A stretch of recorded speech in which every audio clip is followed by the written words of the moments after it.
Jana kwenye Instagram story, Harmonize ametoa ujumbe mzito uliowasha moto kwenye mitandao ya kijamii.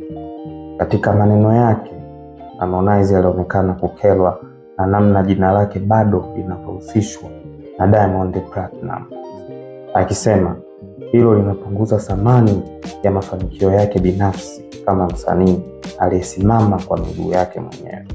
Harmonize ameonya wazi kuwa hata mvumilia mtu yeyote atakayeendelea kumweka kwenye kivuli cha Diamond.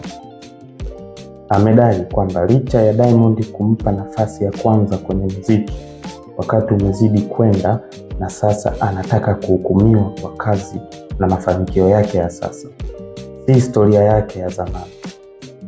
Akiendelea, Harmonize aligusia pia jinsi baadhi ya wasanii waliowahi kuwa chini ya lebo yake walivyohamishwa kwa ahadi ambazo kwa maneno yake hazikutekelezwa, hali iliyodhoofisha nguvu ya Konde Gang.